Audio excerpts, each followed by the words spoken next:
朋友们，大家好। Learn Chinese with Abdul में एक मर्तबा फिर से आप सब दोस्तों को खुशामदीद। नेक्स्ट वीडियो देर से अपलोड करने के लिए माजरत। भरपूर कोशिश है कि जल्द से जल्द नई वीडियोस को अपलोड करूं। बहुत से दोस्त कॉल्स करते हैं, उनसे दिली तौर पे माजरत। कोशिश है जल्द से जल्द मैक्सिमम वीडियोस को अपलोड करूं।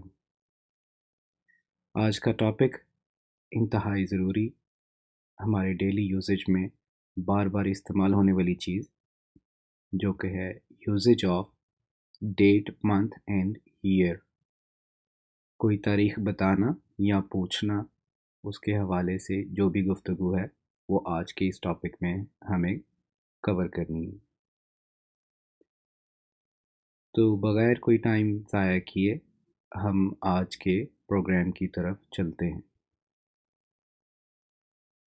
हमेशा की तरह टुडेज़ वर्क देख लीजिए, आज हमने क्या क्या करना है और किस तरतीब से करना है। सबसे पहले एज़ यूजुअल रिवीजन करेंगे, एक एक्सरसाइज को भी आज शामिल करेंगे। उसके बाद आज का टॉपिक डिस्कस करेंगे, एक आध एग्जांपल लेंगे उस टॉपिक के हवाले से, और फाइनल आपका शुक्रिया अदा करूँगा मैं। यहाँ हमेशा की तरह एक इम्पोर्टेंट नोट, और वो ये कि जिन दोस्तों ने प्रीवियस वीडियोस नहीं देखी हुई उनसे गुजारिश है कि डिस्क्रिप्शन में प्रीवियस वीडियोस के लिंक्स मौजूद हैं। बराए मेहरबानी पहले पिछली वीडियोस को अच्छे तरीके से देखिए, बार बार देखिए। जब वो समझ आ जाएं तो आज की इस वीडियो को कैरी ऑन कीजिए। तो जनाब बढ़ते हैं रिवीजन की जानिब।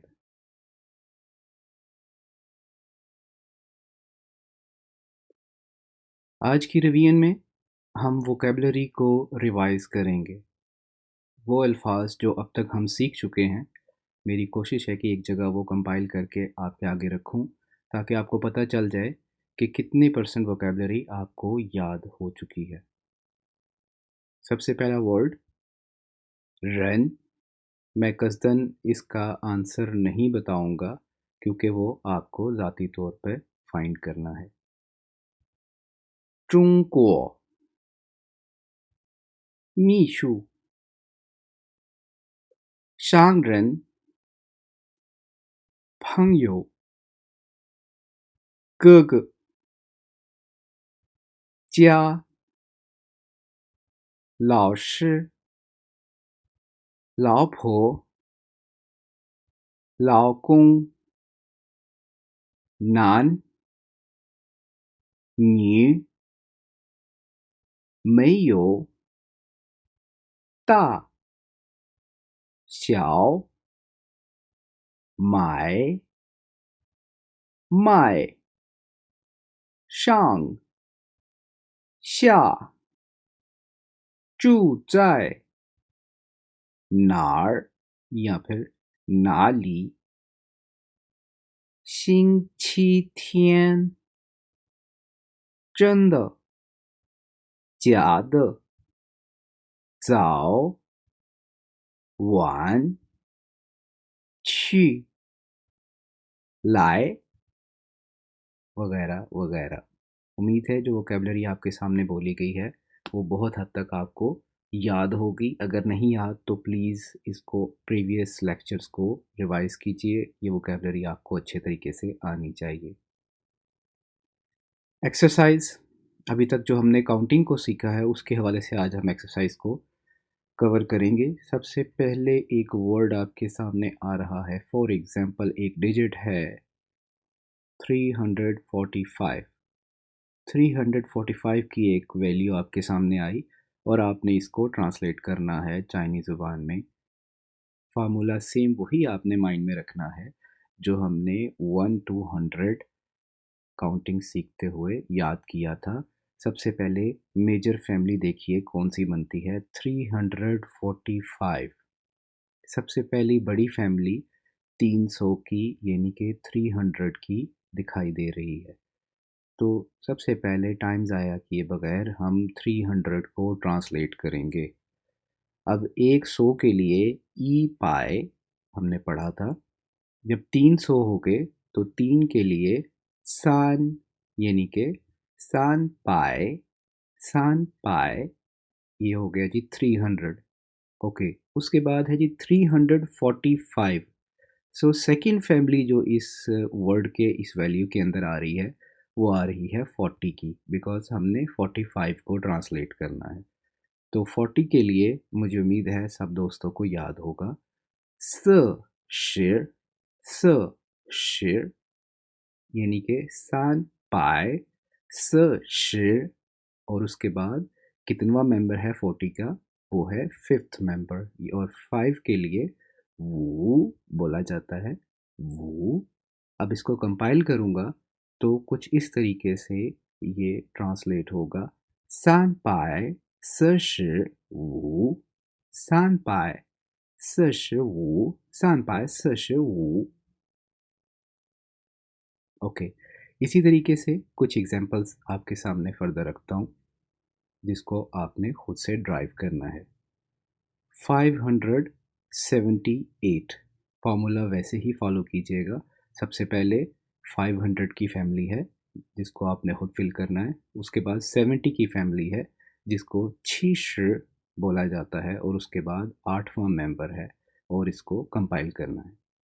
उसके बाद 623, 623। सबसे पहले 600 की फैमिली है, यानी कि लियो पाए 600। उसके बाद 20 की फैमिली है और उसके बाद थर्ड मेंबर है। उसके बाद पूरे सेंटेंस को इकट्ठे बोल देना है। नेक्स्ट 913, 913। सबसे पहले 900 की फैमिली है, उसके बाद 10 की फैमिली है, उसके बाद उसका तीसरा मेंबर है। 488, 400 की फैमिली, उसके बाद 80 की फैमिली, उसके बाद एट्थ मेंबर, और उसके बाद कंपाइल कर दीजिए। 796, 700 की फैमिली, उसके बाद 90 की फैमिली, उसके बाद सिक्स्थ मेंबर, और उसके बाद इन तीनों को कंबाइन कर दीजिए। उम्मीद है कि इस तरीके से एक अच्छी रिवीजन आपकी काउंटिंग की हो जाएगी। सो अगर हम इस रिवीजन को सक्सेसफुली कर लेते हैं, इसका मतलब ये हुआ कि 1 to 999 तक हमें अच्छे तरीके से काउंटिंग आ गई। दिन में आपके सामने बारहा मुख्तलिफ वैल्यूज़ बोली जाती हैं। कारोबार के दौरान, टाइमिंग्स के दौरान, किसी भी मौके पे डिजिट्स आपकी नज़रों से गुज़रते हैं। कोशिश कीजिए कि जो डिजिट आपके सामने से गुज़रे उसको ट्रांसलेट करने की अपने तौर पे कोशिश कीजिए।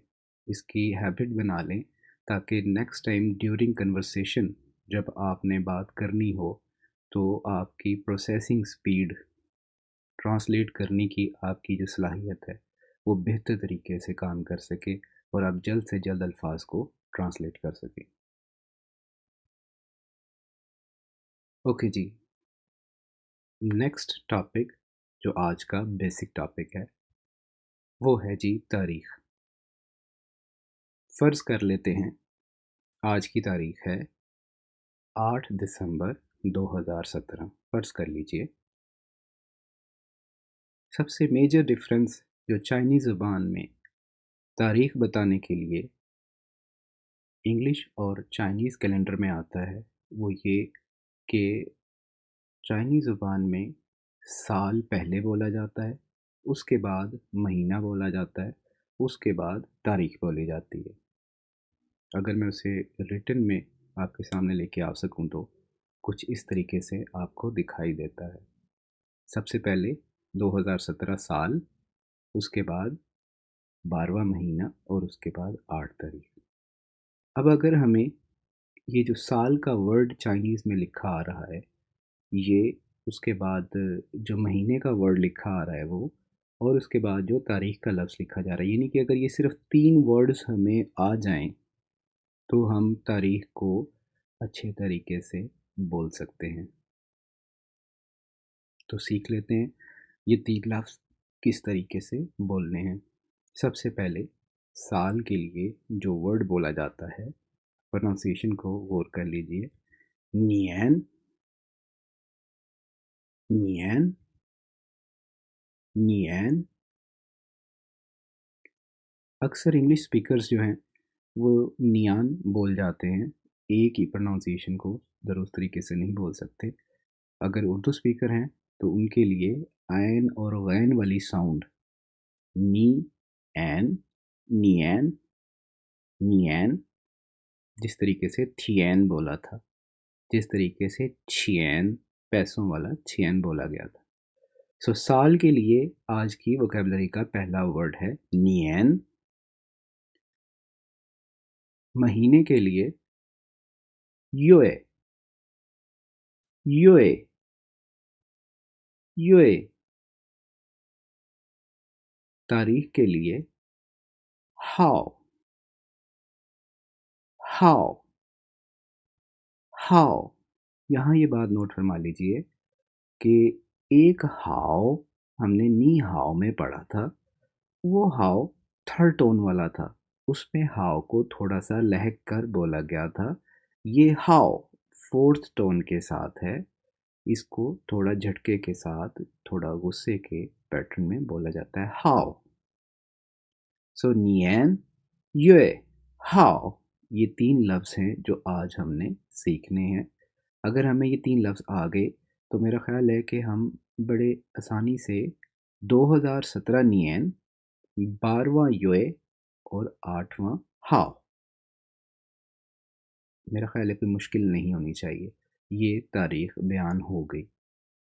अब एक टेक्निकल बात जो आपने याद रखनी है, चाइनीज़ ज़ुबान में जब तारीख़ बयान की जाती है, जब साल लिखा जाता है, तो कभी भी 2017 नहीं बोला जाता।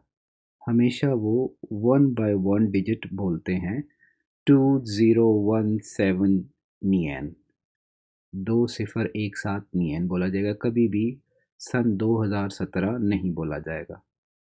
तो बिगनर्स के लिए एक थोड़ा-सा आसानी भी आ गई कि 2000 से ऊपर तो अभी हमने बोलना भी नहीं सीखा। तो 2017 yen, बाकी नॉर्मल। 12 के लिए श आर ये, 12वां महीना। 8 के लिए पा हाउ। ओके, अब टोटल को ट्रांसलेट करते हैं। आर लिंग, 0 के लिए लिंग, ई छी नियन, श आर ये, पा हाउ। एक पॉइंट यहाँ मैं मज़ीद बताता चलूँ, काउंटिंग में टेलीफोन नंबर बताते हुए, साल बताते हुए 1 को, ई को याओ भी बोला जाता है। तो अगर कोई चाइनीज़ स्पीकर बोलेगा तो गालिबन वो कुछ इस तरीके से बोलेगा, 2017年12月8号। एनीवेज आपको पता होना चाहिए कि ये दो पैटर्न्स हैं इस लफ्ज़ को बोलने के लिए। ओके जी, एक फार्मूला ड्राइव करते हैं ताकि नेक्स्ट जो भी डेट्स कहनी है या सुननी है तो हमें एक आइडिया माइंड में क्रिएट हो। वो फार्मूला आपके सामने आ गया, यानी कि डिजिट्स नियन ये साल को बता रहे हैं, उसके बाद 1 से लेकर 12 तक का कोई डिजिट आएगा, उसके बाद यो एक का वर्ड आएगा क्योंकि वो महीने को बता रहा है, और उसके बाद 1 से लेकर 31 तक जो तारीख है वो बोली जाएगी और हाउ का वर्ड बोला जाएगा। उम्मीद है मुश्किल नहीं लगा होगा ये। एक एग्जांपल और इसकी डिस्कस करते हैं, उम्मीद है फिर ये बिल्कुल क्लियर हो जाएगा। अब की दफ़ा हम फ़र्ज़ करते हैं तारीख है 14 अगस्त 1947, 14 अगस्त 1947। बाय फार्मूला आपको सबसे पहले पता है कि हमें तरतीब क्या रखनी है। सबसे पहले हमें नियन, नियन यानी कि साल को ट्रांसलेट करना है। उसके बाद हमें युए मंथ को, जो कि 8वां महीना है इस एग्जाम्पल में, और उसके बाद हाउ तारीख को, लिखना है जो कि 14 है इस एग्जाम्पल के हवाले से। सेम वही फार्मूला जो हमने लास्ट स्क्रीन के ऊपर अभी डिस्कस किया। तो शुरू करते हैं नियन को ट्रांसलेट करना। 1947, 1 के लिए ई, 9 के लिए जो, 4 के लिए स और 7 के लिए छी, यानी कि ई जो स छी नियन। उसके बाद 8वां महीना है पा योए, पा योए। 14th डेट है 14, 14 14 के लिए हाउ। अब अगर इसको इकट्ठा बोला जाए, इस फॉर्मूले को फिल करके बोला जाए, तो वो कुछ इस तरीके से बन जाएगा। 1947年8月14号，1947年8月14号। कोशिश कीजिए इस different dates, date of births को ले लीजिए, मुख्तलिफ डेट्स को लिखकर पहले लिखकर ट्राई कीजिए। जब वो अच्छे तरीके से आप कंपाइल करना शुरू हो जाएं तो उसके बाद ज़ुबानी उसको प्रैक्टिस कीजिए। डेली की एक प्रैक्टिस बना लीजिए। एवरी डे जो तारीख हो उसको ख़ुद से ट्रांसलेट करने की कोशिश कीजिए। स्टार्टिंग में अगर आप साल को ऐड नहीं करना चाहते तो सिर्फ महीना और तारीख योए हाउ, इन दोनों चीज़ों को ज़रूर प्रैक्टिस कीजिए। फॉर एग्ज़ाम्पल अगर सिर्फ मैं 14 अगस्त कहना चाह रहा हूँ तो 8月14号, 8月14号, इस तरीके से डेली की जो तारीख है उसको प्रैक्टिस कीजिए। कुछ सेंटेंस स्ट्रक्चर के हवाले से बात करते हैं कि किस तरीके से इसको हमने तारीख को एडजस्ट करना है फ़िक्रे के अंदर। सेंटेंस स्ट्रक्चर में इसका इस्तेमाल बताने के लिए एक सिंपल सी एग्जांपल लेते हैं। एग्जांपल है जी, मैं शंघाई जाता हूँ। आई गो टू शंघाई, मैं शंघाई जाता हूँ। उम्मीद है सब दोस्त ही बड़े आसानी से बना लेते हैं ये सेंटेंस। वो छी शंघाई, वो छी शंघाई। ओके जी, तब्दीली आ गई। अब इसमें इसमें तारीख ऐड हो गई। मैं 1 जनवरी को यानी कि 1 जनवरी को शंघाई जाऊंगा। मैं 1 जनवरी को शंघाई जाऊंगा यानी कि I will go to Shanghai on 1 January. Okay, placement इसकी ये है, टाइम वर्ड जब भी जुमले में आएगा तो सेंटेंस के स्टार्ट में चला जाएगा। किस तरीके से? इस सेंटेंस में जो टाइम वर्ड है वो है 1 जनवरी, यानी कि महीना पहले बोला जाएगा, तारीख बाद में बोली जाएगी। महीना कौन सा है? पहला। और तारीख कौन सी है? वो भी पहली, यानी कि ई योए ई हाओ, ई योए ई हाओ, यानी कि पहला महीना पहली तारीख। ये टाइम वर्ड है इस पूरे सेंटेंस में। इसको खींच के हमने फिक्रे के शुरू में ले आना है। ई योए ई हाओ, एक महीना एक तारीख। क्या होता है इस तारीख को? वो छी शंघाई, मैं शंघाई जाता हूँ। अब क्योंकि अगर अभी तक एक तारीख नहीं आई तो ई ई हाओ वो छी शंघाई एक फ्यूचर टेंस बन गया कि एक महीना एक तारीख यानी कि 1 जनवरी को मैं शंघाई जाऊंगा। ई हाओ वो छी शंघाई।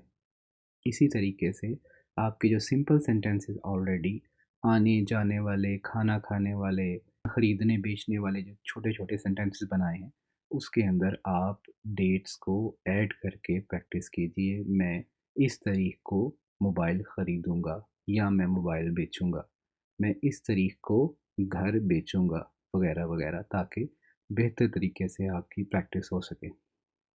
इस उम्मीद और दुआ के साथ कि आज का टॉपिक आपको अच्छे तरीके से समझ आ गया होगा। अगर कुछ कमी बेशी रह गई हो तो कमेंट्स में ज़रूर मेंशन कीजिएगा। और keep waiting for next video. कोशिश है जल्द से जल्द अपलोड अपलोड करूँ। I was not in Pakistan, I was on a business trip, so मैं अवेलेबल नहीं था। इंशाल्लाह उम्मीद है कि आप बहुत जल्द नेक्स्ट वीडियो को अपलोड करूँगा। अभी वेबसाइट के ऊपर भी काम मुकम्मल नहीं हुआ। जो वेबसाइट का एड्रेस आपके सामने लिखा आ रहा है, तो ये भी अंडर कंस्ट्रक्शन है। ये भी बहुत जल्द कोशिश है कि इसे मुकम्मल करूँ। So thank you very मच，谢谢你们，再见，谢谢你们，再见。